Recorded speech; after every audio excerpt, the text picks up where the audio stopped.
आज मु मो वेजिटेरियन व्यूअर्स मानक पई वेज रूपरे गोटे सुंदर नॉन वेज रो रेसिपी नहीं आसी। केही केही तो याकू देसी मटन बोली भी कहती। आपण मानकू मु आज यार रेसिपी देखैबी जहा पई मु एठी इंचड़ा और आलू को टिके बड़ बड़ पीस रे काटी देइछि आउ ताकू एबे हळदी और लूण पानी दे सिझेई नेबी। आउ इंचड़ को आपण माने आज मो स्टाइल रे रोसई करी देखंतु, पूरा हाथ कोण आंगुली भी चाटी खाई जिवे। हौ एपटे इंचड़ को सिझेबा पई ता बाटरे छाड़ी दियंतु आउ मसला पई गोटे ग्राइंडिंग जार रे दियंतु किछि कटा अदा आउ अदा ठु टिके अधिका रसुण किछि धनिया पत्रर डेम्फ आउ स्पेशल फ्लेवर पई दियंतु अल्प गोटा जीरा गोटा धनिया 4-5टी गोलमरिच अल्प टिके पान मधुरी आउ गोटे छोट खंड डालचीनी ए सबु सह राग अनुଯାयी सुखिला लंका को पानी देई भलो भाबरे चिकण करे बाटी नियंतु। आउ एई रेसिपी को थरे निश्चित एमिदी मसला देई बनै खांतु तो देखिबे आपण बियार फैन हे जिबे। मसला को बनैबा भितरे हमर एपटे आलू आउ इंचड़ भलो भाबरे सिझी जाईछि। एबे ताकू आ गोटे जगह को खोली आनंतु। एबे चुली रे कढ़ाई बसिला परे सेथिरे दबा 3 बड़ चामच सोरिष तेल रे ई तरकारी को रांधिले यार टेस्ट आउ टिके बढ़ी जिवो।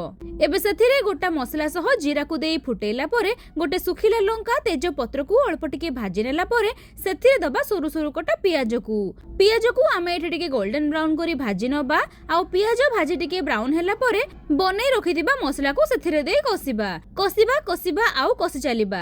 मसला बाटी को धोई आउ अल्प पानी सेथिरे देई कसिला परे सेथिरे दबा छोट छोट कटा टमाटो को ताकू टिके गोळे नै कसिला परे सेथिरे सब प्रकार पाउडर मसला जेमिति कि हळदी पाउडर लंका पाउडर जीरा पाउडर धनिया पाउडर आउ स्वाद अनुसार लूण ए सब को आउ किछि टाइम कसिबा आउ ताकू कवर करे बिलाती को जल्दी टिके सिझेबा पई कवर करे छाड़िबा।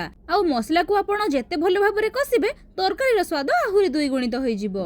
एबे मसला कसी पूरा रेडी हे गला आमे एबे सिझा परिबा को सेथिरे दबा।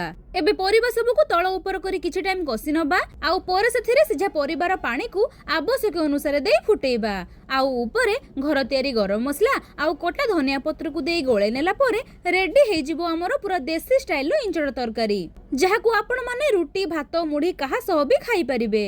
आउ देखंतु तो इंचड़ आमर केते सुंदर भाबरे सिझी जाईछि।